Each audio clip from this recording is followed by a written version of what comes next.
Hi everybody. Today we're going to be doing the Gumlick Road Community Tour.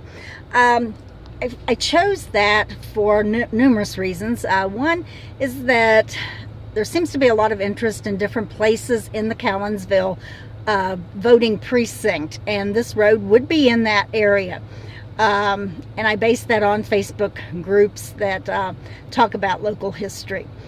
I also chose that because it's a place I'm not going to take a group of people out to. It's really kind of out of the way, and there's not a good place to park, and so on and so forth. So I hope you enjoy this. We're going to head out of Falmouth on US 27, heading north. If you're coming from the library, you would go north. You would turn left onto 330, and we're going to go out. We're going to stop just before we get to 1054. So roughly Gumlick Road starts about 8 or 9 miles, somewhere between 8 and 9 miles out of Falmouth. So we're going to stop a little bit before that, not a lot. Okay, and I'll see you out there. Bye for now. Okay, I am now at the Brann, that's B-R-A-N-N property, near Callensville, and I'm going to pan around. This is the Callensville Bridge, so I'm on this, the end furthest away from Falmouth. The tree line over here is the borders with the Fork Lick, the creek. Okay, and there's quite a bit of land here. I know I told you I would stop at 1054. I wanted you to see a house that was an original house to this property, or one of the original homes on this property. But you can't see it from the road right now. There's just too much foliage. I will tell you where it is if you want to come out and drive, but you're going to have to wait till there's no leaves. So everything you're looking at was the property of Joseph Brann. He is the first deed holder of record. His wife was Anna Moore Brann, and they lived on this land. It stayed in the family for 3 generations. Joseph was born about 1785, and his father Andrew fought in the American Revolution. Joseph fought in the War of 1812. But the original Andrew Brann, original to this area, was in the American Revolution, and he brought his family to Pendleton County. They settled originally in the Bullock Pen area of what is now Grant County, but that was Pendleton at the time. 3 generations of Branns would own this property before it left the family. The property does extend past 1054 from where I'm standing. There is a white house on the right, just past 1054, a few yards. And that is on the Brann property, and everything across the road was Brann property as well.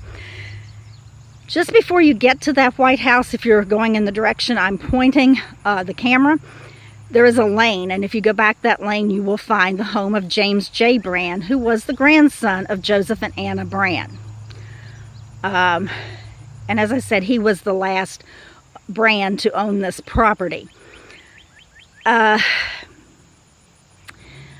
wanted to bring you out here and stop to point out that there was a distillery on this property. I'm going to have you pull up the precinct map. It's just a cropped, I call it the precinct map. I believe it is the precinct map. It's just a cropped section of this part of the property. The map, sorry, I believe is the lake map, and he did it by precincts when he drew the map. So on this map, I've circled in red the Branns that were living there in 1884. James J. Brann, or J.J. Brann, ran a distillery, and it was registered with the United States government. He went bankrupt, and he sold out in January of 1888. The Ewing family purchased it at that time. And then it's changed hands twice since then. It was also tracked out, and part of it left and was sold to someone else. It's been brought back into the property. Some of it is never going to come back into the property. You know, that kind of thing has happened. But I did want to point that out, that there was a distillery somewhere on this property. It's not marked on that 1884 map, as you can see.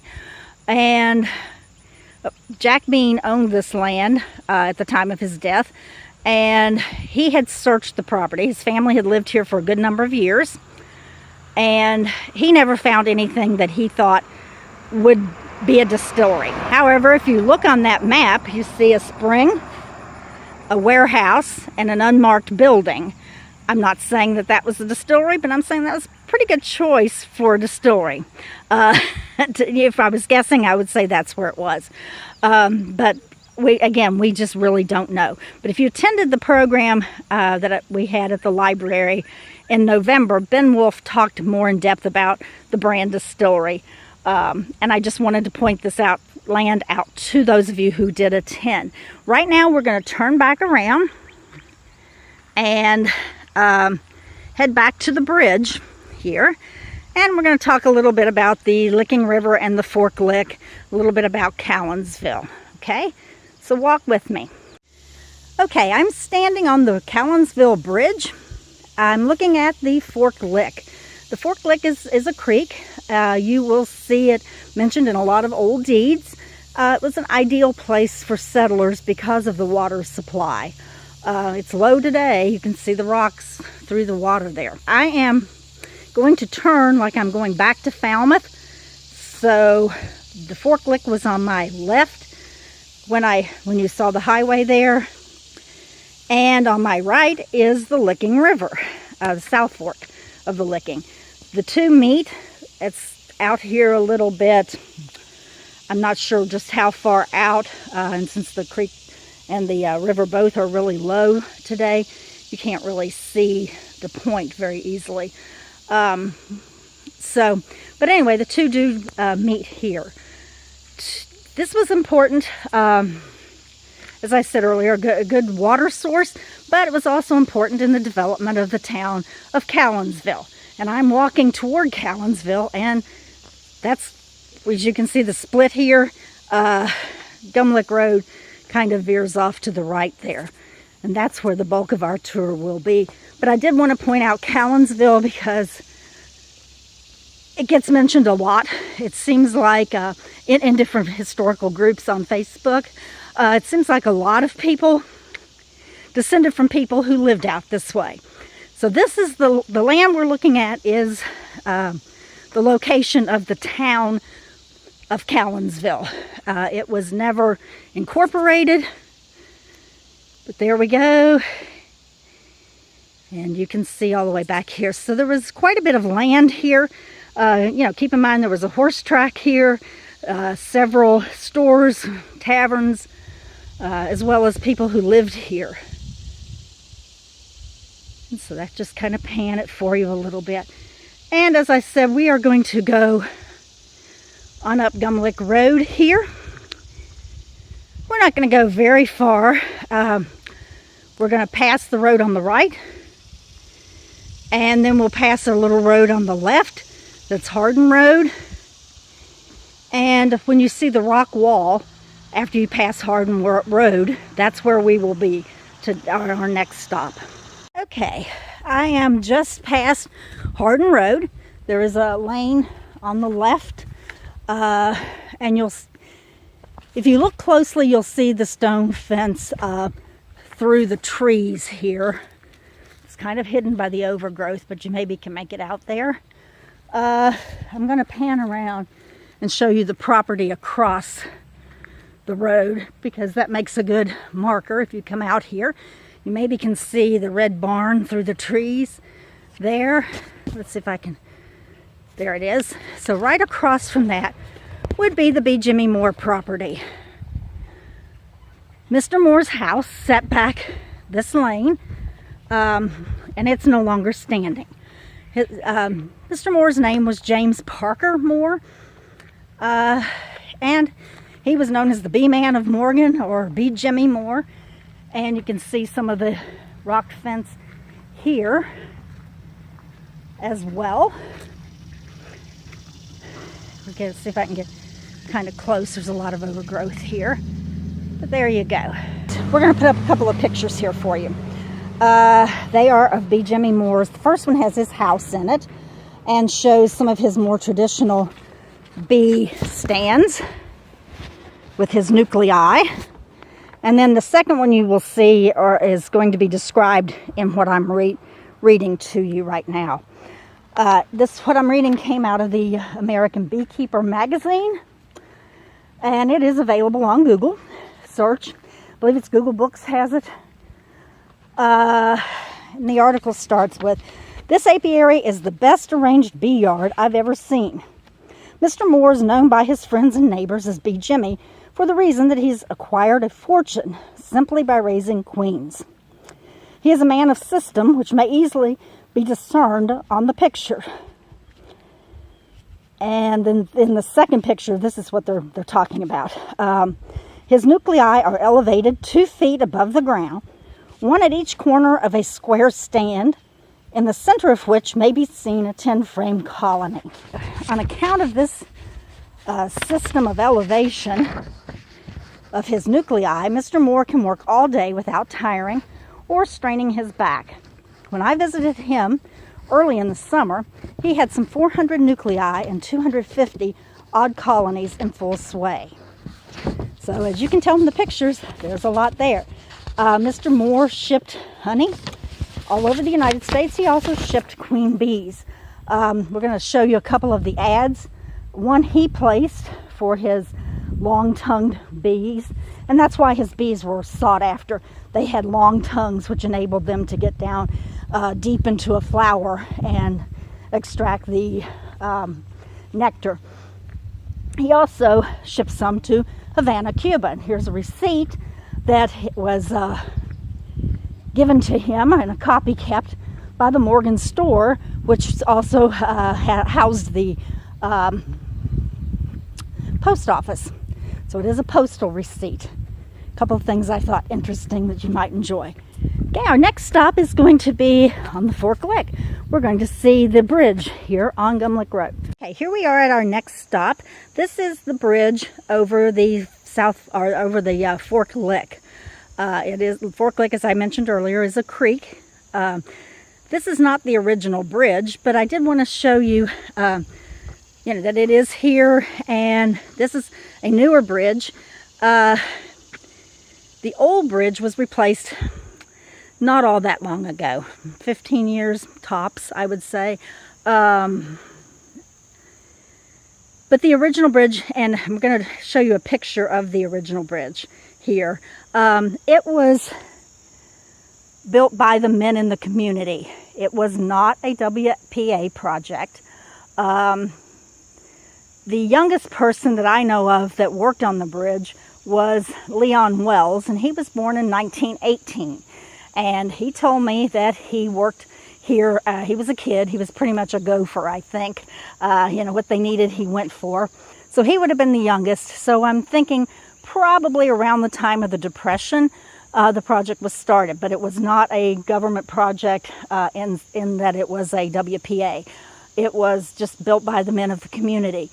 Some of the men who participated in that, of course, was Leon, his father Chester, his brother Vinton, Tom Jenkins, who lived at the top of the big hill up here that we'll pass by as we continue on the tour. Tom's brother M.M. Jenkins and two of his sons, Howard and Willie. There were probably, and those are the ones I know for sure. There were probably some people by the last name of House that worked here on the bridge, because there were just a lot of people named House who lived out here. And they owned the property starting at the end of the bridge for a good number of years. So it would seem logical that they also participated. And I just wanted to point that out to you. It's kind of a little interesting fact. We are now at the Roanoke Cemetery, which is right across the road from the Roanoke Christian Church. As you're coming up the little hill here, the church will be on your left and the cemetery on the right. They're kind of diagonally catty-cornered across. If you attended the Roanoke Cemetery tour, you've already been inside and you've heard some of this, so just bear with me. By the way, if you've not seen it, it's still available on our YouTube channel. The land that the cemetery is on was owned by J.M. and Hannah Moore. They were one of the earliest owners of this property. In fact, their house stood here. Their daughter, Missouri, who was born on the 5th day of March, 1858, and died the same day, was the first burial here.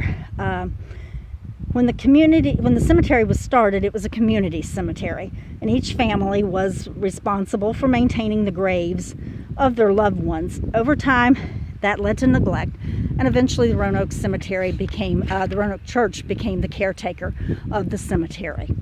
So I'll just kind of pan it a little bit. A lot of tombstones are missing from this one, and if you saw my tour previously, you know that. Okay, I've walked down the fence road just a little bit to kind of give you a different perspective of the cemetery and let you get a feel for how many gravestones you can see. It does go on over the hill there. This site was also the site of the first Roanoke school. In 1897, a 1/4 acre was granted to District 34 for the purpose of having a schoolhouse. The grantors were John B. Porter and his wife, Hattie Ravenscraft Porter. They both are buried here. The trustees of the district at that time were Charles Dance, Thomas Beagle, and C.A. Hansen. So those men would have been from families in this area. It remained a school until the property was sold in 1930 by the Pendleton County Board of Education to W.J. Wells. He bought it for $50. You're going to see now a picture of of students at this school building in 1912. As you can tell, there were quite a few kids out in this neighborhood in 1912. If you're interested in the identity of those students, I think it's in that article. And if you can't read it, let me know and I will gladly send you a copy. Okay, and I'm going to show you a couple of pictures of the inside of the old church here. That's Wilkie Winter standing in the pulpit. You can see the carbide lights in the ceilings, and you can notice that the ceiling was tin punch. This church taught music as a separate class. Millard Angel was the first to teach music to the congregation. And then Charlie Justice and Cecil Bennett also taught music. It was a separate class. It was not part of the regular worship service. The last meeting in this church, and you will see, sorry about that, we're picking up a little traffic here. The last meeting in the church that I'm with the picture down below that you're going to see here was held on the 16th of April, 1972. It was torn down and the brick structure was built at that time. Bob Simon was the architect for the brick building and Donald Logan was the builder. And I'm going to show you this little next picture here. Notice the fast photo. I have no idea where this film was developed, but I thought it was kind of neat and you'd probably get a kick out of it. I believe that was taken on the last Sunday the church met here. And you can see some of the men standing out around the corner of the church. Okay, we're going to cut back to video now. And I'm going to show you the road across from the church that runs next to the cemetery. This road leads to a creek, and if you look on the 1884 precinct map, it's called Mud Lick. This road also went all the way through and came out on what we now call Ammerman Road. The creek down here was a site for baptisms, and I'm going to show you a picture of some young gentlemen getting ready to be baptized here. It was during a revival. The gentleman on the back left was the evangelist, C. Marion Rayleigh, and Wilkie Winter on the right. So that's a better picture of him. The three young men getting baptized were from the community. We had Klein Ship on the left, Robert Perkins in the center, and Bobby Day on the right. Okay, we've stopped here at the John Denny Road, at the intersection there with it and Gumlick Road. This land around here was part of the Henry Dance property. And I'm going to walk around this way. I think we can see it. This is private property, so I'm not, wanting to go on it. I'm going to go ahead and pull up again, the precinct map that shows this area. At the time that the map was drawn, George Barry Dance lived here, and you can see the store building. So this little corner had a store on it at that time, and I think that different people actually operated it. My mother was born in 1926, and she talked about going to a little store in the neighborhood somewhere to buy string one time for her grandmother. So I believe it was probably here, because it wouldn't have been a very far walk to have sent a small child. So and George Barry Dance was long dead by that time. So I believe other people ran the store at different times. But I just wanted to point out that, you know, it's a small community, but we still had a store out in the middle of nowhere, because people just didn't have the transportation to run to town for one or two things, for some sugar or for some string. So these little stores were necessary. We're going to see a site a little later on of another one at Orange Grove. So there, at different times, there were different stores out here. Some may have been operating at the same time, while others came and went, you know, at different times. So our next stop is going to be the famed Gum Lick Springs and Resort. It is also located on John Denny Road. So we're going to travel on down John Denny Road and visit that site. This end of the road doesn't get traveled a whole lot, so I'm going to kind of try to stick this out here a little bit so you can see. We've now passed on John Denny Road. We're at the point where it's wooded area. We don't have any more houses. So we're going to go on down here. This land would have been the property that was the Gum Lick Spring and Resort. Okay, there was about 400 acres in this land initially. I'm going to go on down to the foot of the hill just because I can park the car. And I don't really know how much you're going to be able to see through my window there. But you can see there's quite a drop off down there. Maybe you can tell that. So anyway, I'm going to catch up with you down at the bottom of the hill.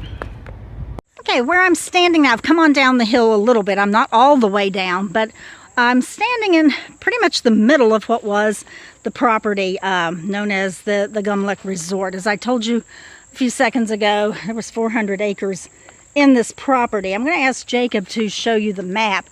It's an 1884 precinct map, but if you look at it, there were only two people who owned all the property on this road, B.F. Hume and G.B. Dance. So while you're looking at that, the Gum Lick Spring itself was over here in this general area. I'm standing with my back to the Fork Lick Creek. So if you come down the hill, this would be on your right. And it's just a wooded area. It was nothing but woods in 1861. The hotel was built in 1840 and remodeled in 1848. The original owner was Henry Woodyard, and he sold it to Reuben Coleman. Reuben kept the spring and kept it operating until he died in 1861. The original, as I was saying, the original spring was marked by a gum log.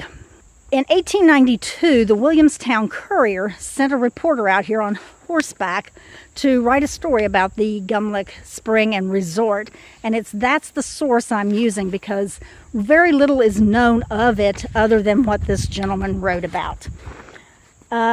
He said that at the time he came, there was a box that a few feet distant of the original spring was a box-like structure, 1.5 feet square and 7 feet high. It had a metal spout, and the water flowed through it at a rate of about a gallon a minute. He claimed that the water had been analyzed, and its medicinal qualities consisted of iron, magnesia, salts, and he reported that it was not an unpleasant taste to those who have imbibed in mineral water and other localities made famous by the light. Moved on down the road a little bit. I was getting some traffic and blocking some people's entrance into their homes. There are a lot more homes out here than there were the last time I came through. Hoping here that you can see a flat bottom and then on up a hill there. Just kind of give you a change of scenery. Maybe I can get down this way and show it to you a little better. It's kind of flat in here. They once grew tobacco in this area. He reported that the reporter from the Courier, Williamstown Courier, reported that the old hotel was still standing in 1892 and that it was very dilapidated, about to fall in. But that by looking at it, you could tell that it was once palatial, was his word. It was a log structure, 2 stories high. Reuben Coleman was described by the interviewee as being somewhat on the crank order and an eccentric genius. He was a small man as far as height and build go, and he loved to play a good joke. The jokes he played probably weren't always seen as funny by his guests, and I'll talk about one in particular. It's said that as many as 300 guests could be here on one night to partake of Rube's hospitality, as the paper reported. He also reported that every bed, nook, corner, and available floor space would be taken up by the tired tourists. This was also a stopover for drovers who were driving livestock to market in Cincinnati. Harvey Lillard was interviewed, and he once worked here. At the time of the interview, he lived in Williamstown. When he worked here, his job was to oversee and feed stock as it came in. Stock meaning livestock, cattle, hogs, what have you. He informed the reporter that on one occasion, he fed 10,000 head of hogs. I just cannot imagine 10,000 head of hogs and driving them to Cincinnati from even here, much less further south. Gamblers came to the hotel in considerable numbers. They played draw poker, euchre, and 7-up, among other games. There were no house rules. Reuben didn't care what they did, and they fought it out sometimes. And only on one occasion could the reporter find that someone actually was killed here. I did a little search and I ran across William Dance killing a man named Perry, P-E-R-R-Y, last name, at the Gumlick Springs. It didn't say what that was in connection with. Don't know if it was a card game or if it had absolutely nothing to do with actually the spring other than it was the location. One of the jokes that was played on the people was that he served ice cream one night that had croton oil in it, and what that oil does is it works as a laxative. So the reporter reported that as a result, much commotion took place during the night. He indicated that they really didn't know for sure if Reuben Coleman did this, but it sounded like something he would have done. Another thing, when people would come here, is that Coleman would take them on hunting and fishing expeditions, as I mentioned. Hunting was probably pretty easy here. You're looking at 400 acres of wooded ground, which would be ideal for small game as well as deer. We also had the Forked Lick. As I said, I came down the hill and I am turned about halfway facing Gumlick Road. This area that we're looking at in here would be on your right, where that double wide is up there would be on your right. I don't know if you can see it. There we go. That would be on your right. Behind me is the Forked Lick.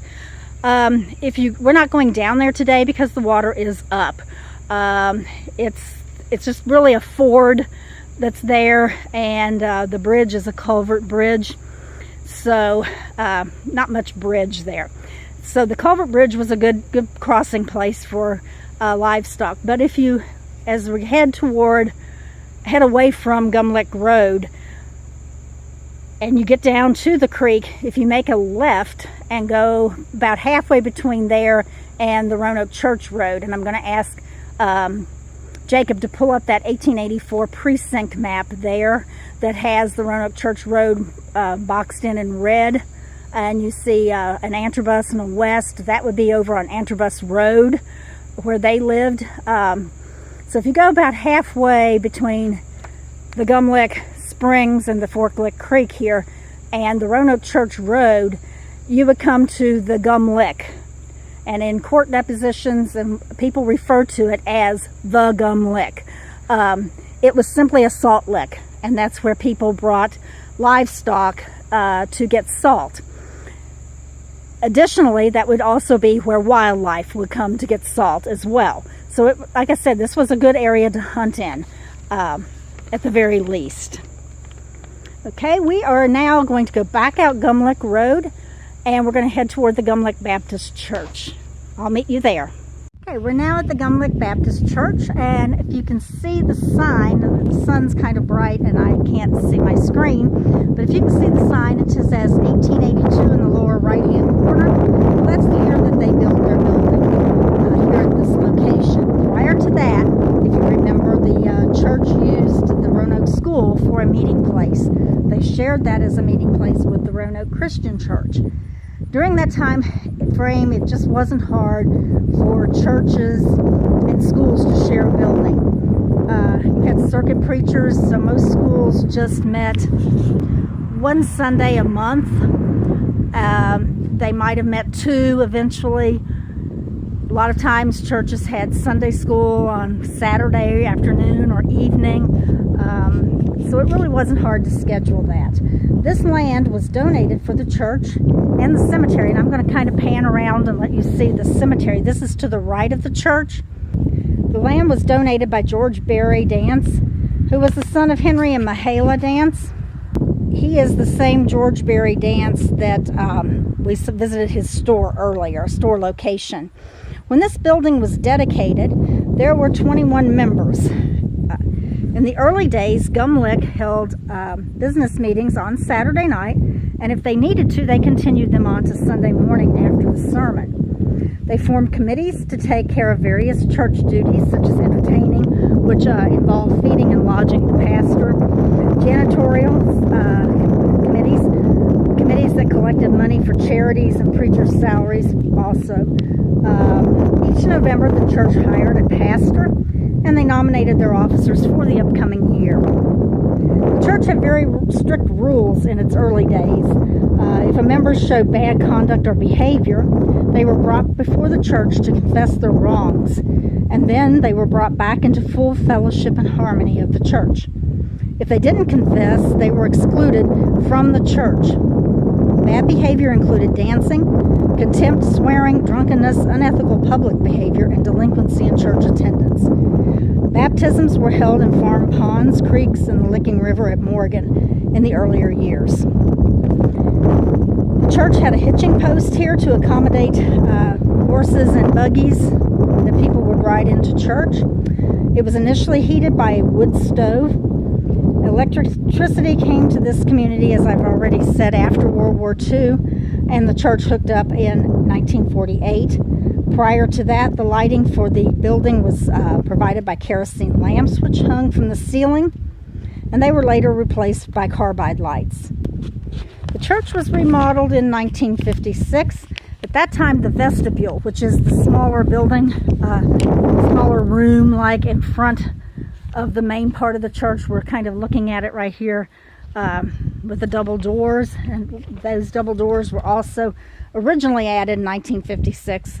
The doors have been replaced since then. While the remodeling was taking place, the church met at the Lodge Hall at Locust Grove. Now the Lodge, if you take this road, Gum Lick, back out to Highway 22, you will stop before you turn on to 22, I hope, and right in front of you will be the Locust Grove store. The Lodge met in the upstairs of that. The addition on the side, one of the additions, and I'll give you a look at this one, was built on in 1977 for Sunday school rooms. There's another addition on the other side. An indoor bathroom was also added at the time, and a kitchen. Before the addition of Sunday school rooms, the classes met in the four corners of the auditorium, and each corner was curtained off. In May of 1982, the steeple, I'll pan up here so you can see the current one. The original steeple that was here in 1982 was struck by lightning and was replaced at that time with the one that we see there. Okay, and I'm going to kind of pan around to the other side of the church and show you the cemetery here. It's a little shorter on this side, shorter space, and then it goes on in behind the church as well. Okay, this concludes the part about the church, and I'll see you up at the Orange Grove School. Okay, I am standing in Orange Grove. I'm across the road from the site of the Orange Grove School. Just judging from what I've been told and from looking at pictures, the school probably sat somewhere in the vicinity of that horse trailer up there. It is on the corner of Gumlick and Harrington Road. If you're ever out here and you want to stop by and get a closer look, there you go. We're going to show you a couple of pictures of the school.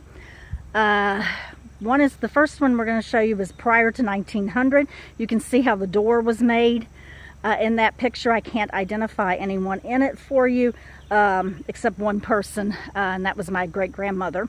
The next picture was, I believe, came from the Outlook. It was posted, I also believe, on Facebook.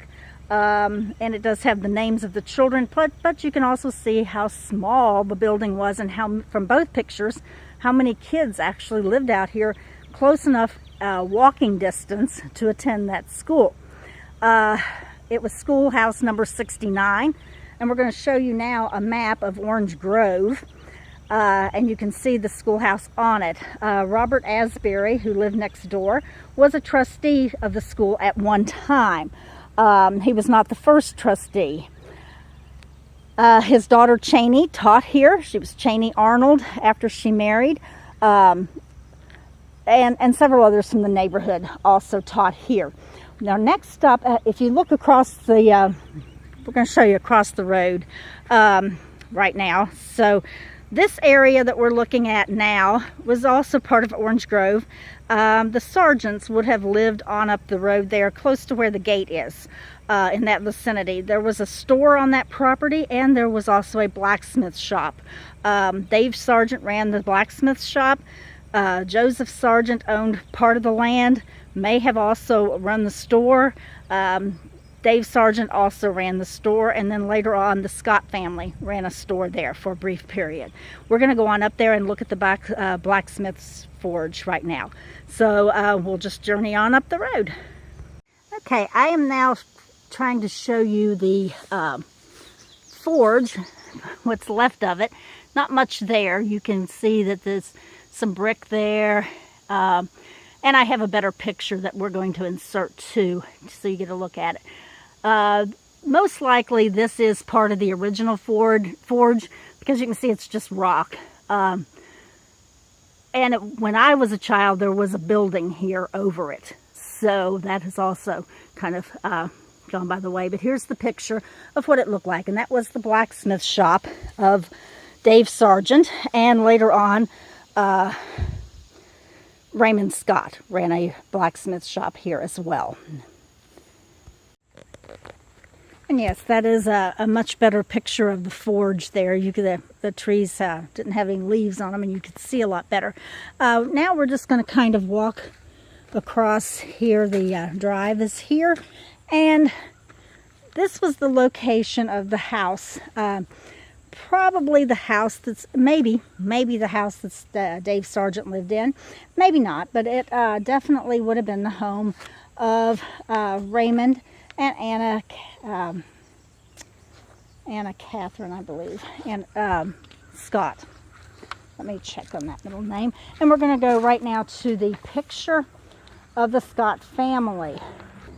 Okay, now we have a picture of the Scott family.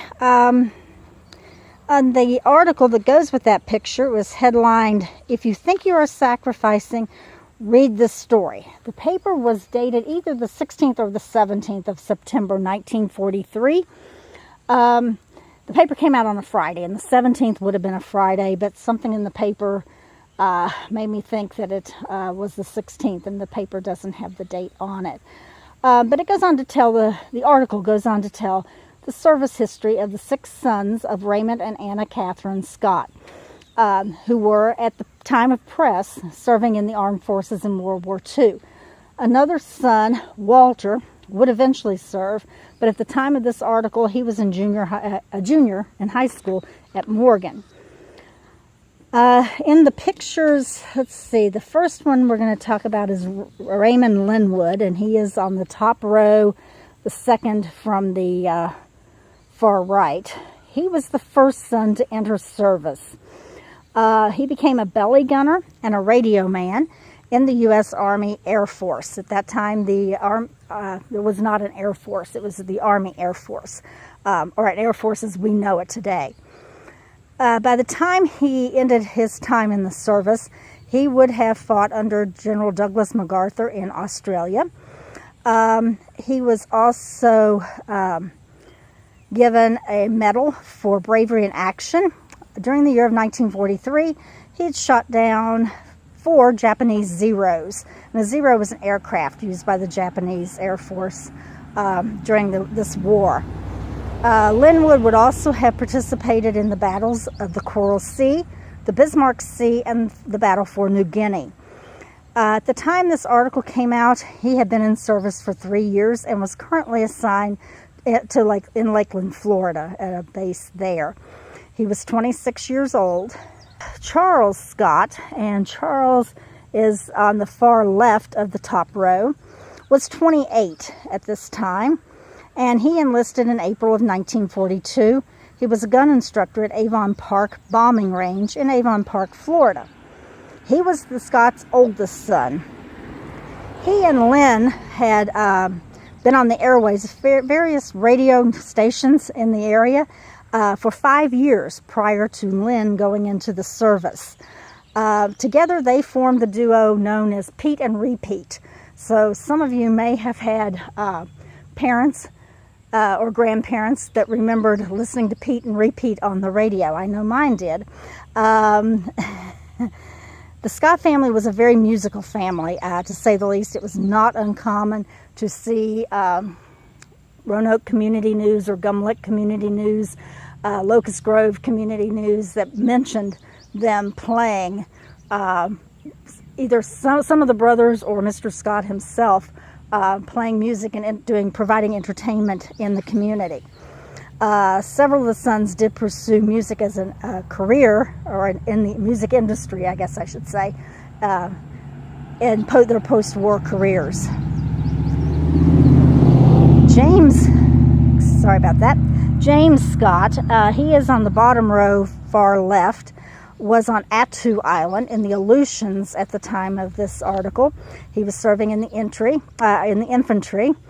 and he also joined in 1942. He was 24 years old, and he was the only son that was married at the time.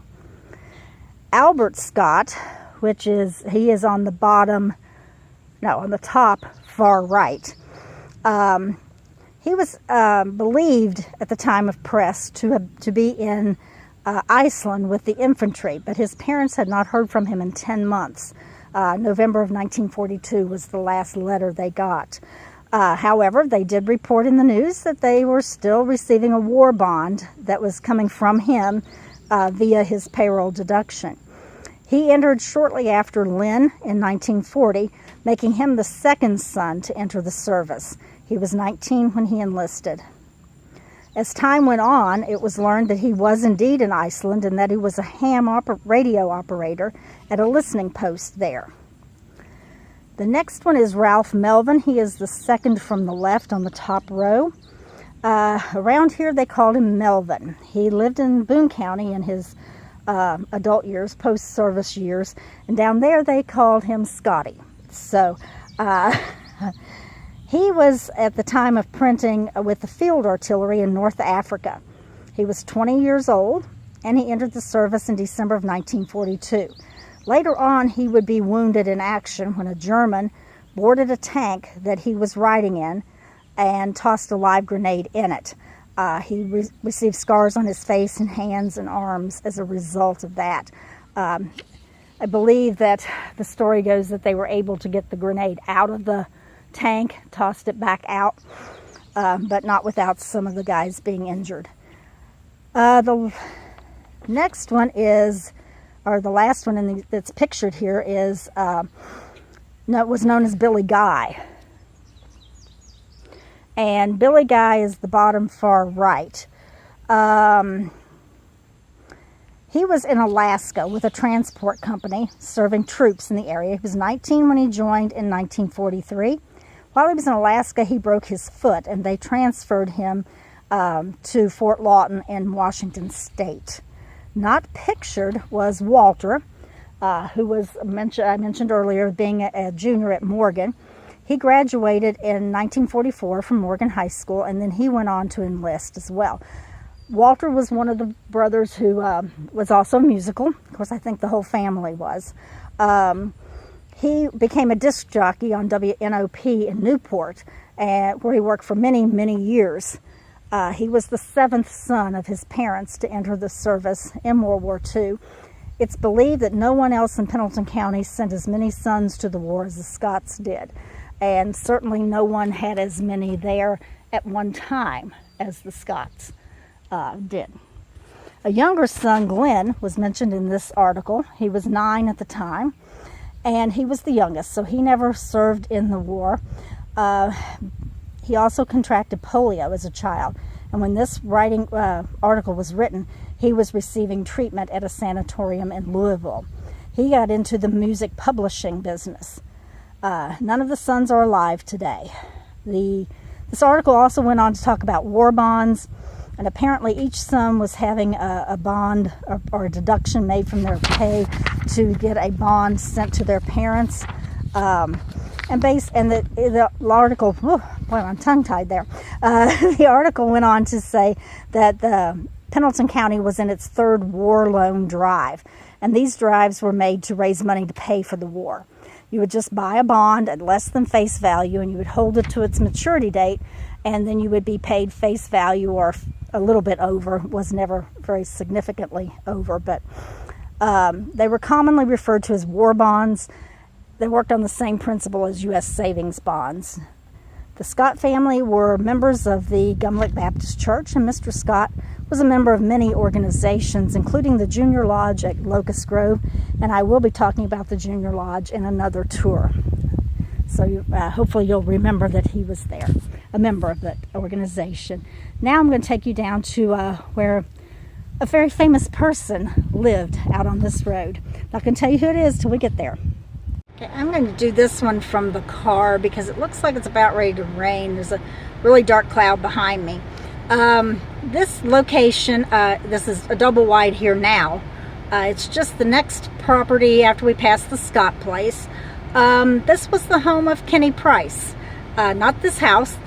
His home is no longer here, but he was raised on this property. Yes, Kenny Price was from this neighborhood. He went to school at Morgan and graduated there before he became the sheriff of Boone County and before he went to be on the Midwestern Hayride and Hee Haw. So he's kind of the neighborhood's claim to fame. This is where we're going to end our tour. Locust Grove will be picked up in the next tour. I hope that you have enjoyed this today. I just wanted to take a minute here at the end of the film to acknowledge and to thank my co-worker Jacob Fields, who has edited this film for us today. You wouldn't have had a film had it not been for him. It's something I don't have a clue how to do, and it's probably beyond my skill level to learn at this point. So I do thank him very much for this. I want to also encourage you to check out our other programs that we do have on our YouTube channel, and I invite you to join me back the second Saturday of next month, September, for our next program. We'll see you then. Bye-bye now.